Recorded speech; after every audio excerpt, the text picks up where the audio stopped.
Saudara DPR dan pemerintah akan merevisi Undang-Undang Mahkamah Konstitusi. Revisi Undang-Undang MK disebut mengatur masa jabatan hakim konstitusi dan bisa diperpanjang sesuai persetujuan lembaga pengusul para hakim. Kita lihat bukan kali ini saja Undang-Undang MK direvisi. Tercatat setidaknya ada 4 kali revisi Undang-Undang MK nomor 24 tahun 2003 dilakukan. Revisi pertama di era Presiden SBY. Melalui Undang-Undang nomor 8 tahun 2011, perubahan kedua dilakukan lewat Undang-Undang nomor 4 tahun 2014. Kemudian revisi di era Presiden Joko Widodo pada 2020 dan revisi terakhir sedang diproses DPR. Salah satu aturan yang sering diubah adalah mengenai masa jabatan hakim konstitusi. Pada aturan pertama, hakim MK menjabat 5 tahun, perubahan kedua menjadi 10 tahun, perubahan ketiga 15 tahun. Dan dalam pasal revisi terbaru, hakim MK menurut rencana menjabat 10 tahun, namun ada evaluasi dari lembaga pengusul yang menentukan apakah hakim MK bisa melanjutkan jabatannya atau tidak. Rencana revisi Undang-Undang MK kembali akan mengutak-atik aturan soal periodisasi hakim MK. Bagaimana pengaruhnya terhadap independensi hakim MK? Kita akan bahas usai tayangan berikut. Pemerintah dan DPR diam-diam menyepakati revisi Undang-Undang tentang Mahkamah Konstitusi untuk dibawa ke paripurna DPR. Namun rencana tersebut menuai polemik karena pasal-pasal yang akan direvisi berpotensi mempengaruhi independensi MK. Wakil Ketua DPR Sufmi Dasko Ahmad membantah dan menyebut rencana revisi telah dilakukan jauh-jauh hari dan tidak dibahas diam-diam. Dan tidak ada terkesan diam-diam karena pada saat reses kemarin kita mengadakan rapat koordinasi dengan Menko Polkam yang baru untuk kemudian Menko Polkam yang baru mempelajari substansi dan juga menyetujui hasil yang kita sudah ketok bersama antara pemerintah dan DPR pada 29 November 2023. Jadi sebenarnya tidak ada yang sembunyi-sembunyi, tidak ada yang kemudian maksud-maksud lain, tapi itu memang sudah lama. Dan tadi sudah saya Sejumlah kalangan menilai revisi yang mengatur ulang masa jabatan hakim dinilai bernuansa politis, terutama pada hakim yang punya pendapat berbeda di putusan sengketa Pilpres. Pakar hukum tata negara Bivitri Susanti menilai pasal yang mengatur nasib hakim konstitusi saat ini sebagai upaya mengontrol Mahkamah Konstitusi.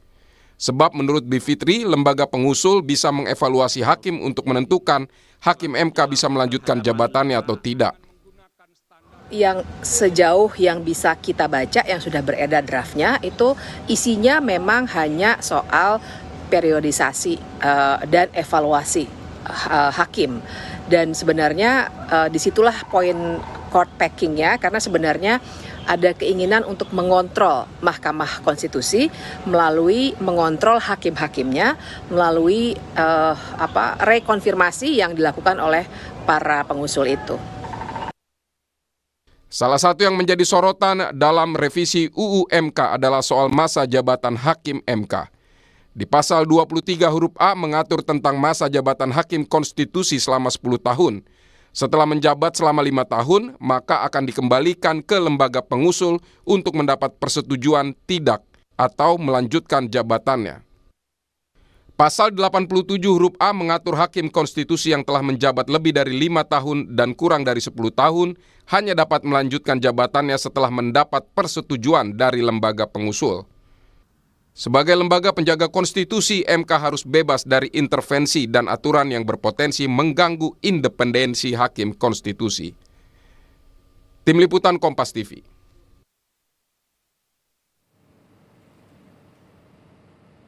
Saudara, aturan soal masa jabatan hakim MK akan direvisi. Apakah revisi akan menguatkan lembaga penjaga konstitusi atau justru mengganggu independensinya?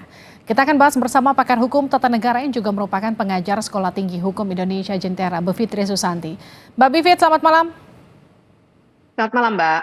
Mbak Bivit, ada di tayangan sebelumnya tadi menyebut revisi Undang-Undang MK itu seperti court packing. Ini maksudnya seperti apa, Mbak? Seperti yang di Amerika itu? Ya, jadi intinya adalah pengadilan ingin di-set supaya selalu akan menyetujui apa saja yang dihasilkan oleh eksekutif dan legislatif. Sebenarnya intinya di situ, kontrol terhadap kekuasaan kehakiman. Dan ini yang sebenarnya tidak boleh Dan saya tambahin sedikit ya Mbak ya. Jadi ada yang penting di sini. Kalau kita baca literatur tentang bagaimana mengontrol kekuasaan kehakiman, memang pada umumnya caranya itu 3. Yang pertama adalah persoalan masa jabatan ini diutak-atik, dan ini kan yang tadi sudah ditayangkan barusan itu, selalu perubahannya selalu soal periodisasi ini. Dan kedua budget cut, dan yang ketiga tuh kalau ada mutasi hakim, tapi kan dalam konteks Mahkamah Konstitusi tidak ada. Nah, jadi kita bisa lihat dari studi perbandingan studi-studi yang sudah ada, inilah yang sekarang sedang terjadi. Cara untuk menaklukkan kekuasaan yudikatif adalah dengan membuat hakim-hakim ragu-ragu untuk memutus sesuatu, karena dia akan mikir, nanti 5 tahun lagi saya akan dipilih lagi atau tidak. Ini yang sebenarnya tidak boleh dalam menjaga independensi kekuasaan kehakiman. Oke gini Mbak Vivit, kalau tadi kan kita juga sempat lihat ya, kalau revisi untuk masa jabatan hakim itu kan sebenarnya sudah beberapa kali terjadi dari 5 tahun, 10 tahun, koreksi saya kalau salah ya. Terus kemudian kembali lagi sekarang di 15 tahun kemudian dikembalikan lagi menjadi 10 tahun. Yang jadi pertanyaan gini, kenapa kemudian revisi kali ini dianggap sangat politis dibanding dengan revisi-revisi sebelumnya? Karena ada masa evaluasi itu. Jadi sebenarnya dulu itu memang sempat ada yang agak serupa, ya jadi bisa dipilih kembali, tapi bahasanya seperti itu, bisa dipilih kembali. Nah, tapi kemudian itu yang diperbaiki supaya tidak ada masa di mana si hakim-hakim itu bisa dievaluasi oleh lembaga-lembaga yang sudah memilih mereka. Nah, sekarang mau dikembalikan lagi, dan bahkan kita juga sudah belajar, ini yang paling kelihatan sih Mbak. Jadi sebenarnya kan masuknya usulan revisi Undang-Undang MK ini bersamaan dengan ketika Pak Aswanto hakim dulu diganti secara ilegal sebenarnya oleh DPR dengan Prof. Guntur Hamzah waktu itu. Dan waktu itu alasan DPR adalah karena Pak Aswanto terlalu sering membatalkan kerja-kerja DPR. Nah, jadi fenomena yang dalam praktik sudah terjadi sekarang mau dilegalkan melalui Undang-Undang Mahkamah Konstitusi ini. Jadi dari situlah yang kita bisa lihat betul apa intensi sebenarnya. Mau membuat hakim-hakim bisa, apabila mereka terlalu membangkang terhadap keputusan-keputusan DPR maupun eksekutif, maka dia bisa saja dievaluasi 5 tahun berikutnya apakah boleh lanjut atau tidak. Jadi politisnya sebenarnya di situ. Dan aspek kedua yang bisa kita lihat sih sebenarnya kenapa hanya 3 itu. Satu lagi MK ya, Majelis Kehormatan Mahkamah Konstitusi. Itu juga intervensi yang cukup luar biasa karena dimasukkan juga tuh 3 lembaga DPR, Presiden, dan Mahkamah Agung untuk jadi lembaga yang mengawasi etik hakim-hakim. Serupa juga sebenarnya ini adalah cara untuk mengintervensi hakim supaya mereka tidak secara merdeka, secara imparsial bisa membuat putusan-putusan yang mereka yakini kebenarannya. Itu paling kelihatan di situ. Seberapa besar efek revisi Undang-Undang MK ini kemudian bisa dikatakan menghilangkan otoritas para hakim MK nanti? Sangat besar, karena mereka sudah diberikan semacam peringatan. Menurut saya apa yang dilakukan terhadap Hakim Aswanto waktu itu, semacam peringatan bahwa lihat kalau Anda terlalu sering membatalkan undang-undang yang kami buat, inilah yang akan terjadi pada Anda. Dan sekarang dilegitimasi, jadi saya membayangkan nanti ke depannya, kalau ada undang-undang yang dibuat dengan proses yang tidak partisipatif, seperti yang sekarang sebenarnya ironisnya ya tengah terjadi pada Undang-Undang MK sendiri, ataupun yang punya dampak buruk ya, dan banyak kita sudah lihat misalnya dalam hal pimpinan KPK dan lain sebagainya, itu tidak bisa lagi dikoreksi oleh Mahkamah Konstitusi karena nanti ya hakim akan berpikir apakah saya akan diperpanjang atau tidak jabatannya. Jadi dampaknya akan sangat besar, dan menurut saya ini adalah bagian dari sebuah skenario besar sebenarnya untuk membuat kekuasaan yang tanpa kontrol. Nah, saat ini kan kita bisa lihat kan dalam teori pemisahan kekuasaan eksekutif, legislatif, yudikatif. Nanti yudikatif ini sudah dimatikan. Ini yang akan berbahaya bagi demokrasi kita. Mbak Bivit, karena kita tidak mengundang perwakilan dari DPR, atau kita mengundang malam ini, tapi mereka kebetulan beberapa yang kita kontak malam ini berhalangan untuk berpartisipasi. Saya bacakan aja pernyataan dari mereka. Mereka ini kemudian menyatakan, salah satunya saya bacakan ya, anggota Komisi 3 DPR dari fraksi Partai Demokrat Santoso, menyatakan evaluasi para hakim konstitusi dibutuhkan untuk mencari hakim lain yang juga berintegritas. Jadi memang harus diperbaiki, karena menurut menurutnya ada hakim MK 15 tahun itu kelamaan, jadi perlu dievaluasi. Jadi ini mengkonter tadi pernyataan Anda yang barusan Anda katakan evaluasi ini dilakukan untuk mengintervensi. Tapi kalau menurut mereka, salah satunya di Komisi 3 yang saya bacakan tadi, evaluasi itu dibutuhkan untuk menjaga hakim-hakim yang lain itu tetap berintegritas. Gimana? Ya, jadi logika kepegawaian biasa tidak bisa digunakan dalam konteks hakim-hakim. Oke. Sebagai perbandingan saja, dalam suatu contoh yang ekstrim itu Amerika Serikat, itu hakim Supreme Court-nya itu seumur hidup. Literally sampai mati orangnya baru bisa digantikan. Tapi itu bukan asal main-main seumur hidup atau tidak. Perhitungannya adalah itu tadi. Mereka itu tidak boleh seperti pegawai biasa yang dihitung misalnya key performance indicator, KPI-nya apa setahun misalnya harus mengeluarkan berapa putusan. Itu tidak seperti itu. Mereka harus dinilai hanya dari penalaran hukumnya. Nah, kalau dia tidak berintegritas bagaimana? Makanya ada yang namanya lembaga etik, MK-MK. Dan dalam titik tertentu bisa juga mereka kena undang-undang tipikor seperti yang pernah terjadi pada 2 ketua MK, Patrialis Akbar dan Akhil Mukhtar. Jadi kalau soalnya integritas sebenarnya tinggal dibuatkan lembaga-lembaga pengawasan yang kompeten. Tapi evaluasi itu tidak berlaku bagi hakim. Bisa dibaca beberapa literatur soal misalnya Beijing Principles of the Independence of the Judiciary. Jadi memang turunannya adalah konsep Kementerian Kekuasaan Kehakiman itu turunannya adalah kepastian tenure alias kepastian masa jabatan sehingga mereka bisa memberikan atau membuat penalaran-penalaran hukum yang lebih imparsial dan tidak melirik gitu ya, apakah ini akan menyenangkan penguasa atau tidak. Itu poinnya. Jadi lembaga yudikatif itu logikanya beda dengan logika kepegawaian yang membutuhkan evaluasi. Jadi memang tidak masuk argumen seperti ini. Nah, akan ada juga soal tudingan DPR kemudian melakukan revisi Undang-Undang MK ini secara diam-diam, katakanlah seperti itu. Tapi kan ini kemudian dibantah ya oleh Pak Dasko dari Gerindra yang menyatakan bahwa ini sebetulnya sudah katakanlah dibahas sebelumnya, bahkan sebelum pemilu. Namun ketika eranya Pak Mahfud sebagai Menko Polhukam, ini kemudian ditahan.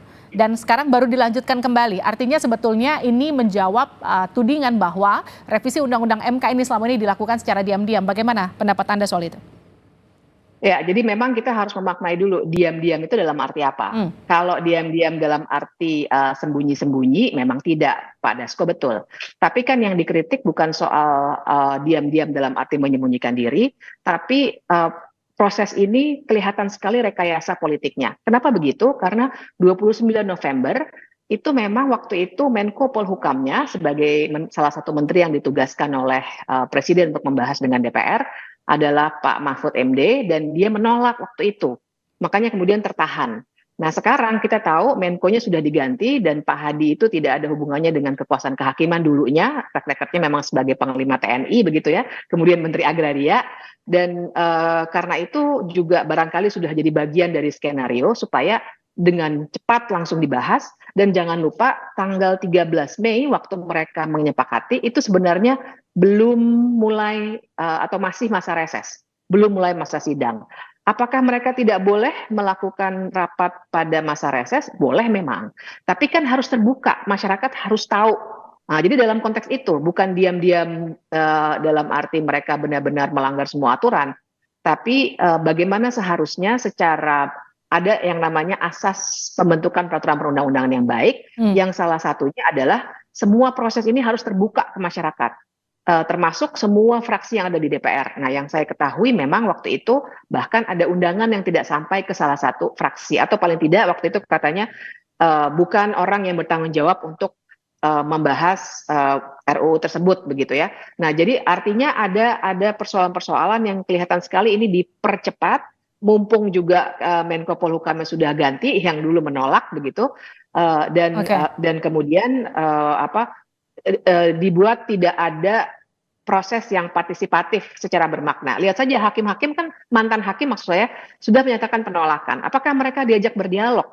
ketika proses itu berlangsung. Sama sekali tidak ternyata. Padahal itulah poin penting dari proses yang partisipatif secara bermakna.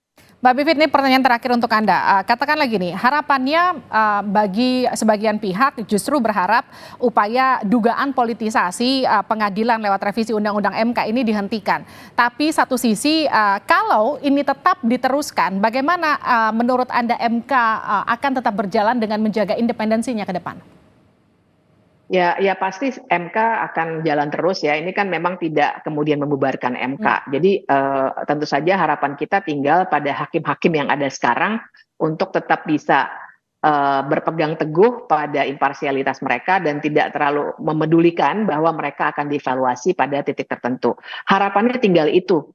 Karena dan itu sangat sulit ya, karena artinya kita tergantung pada pribadi masing-masing orang. Apakah mereka punya intensi untuk memegang jabatan 5 tahun lagi dan seterusnya. Oke. Jadi ya tinggal harapannya pada individu-individu hakim yang ada sekarang.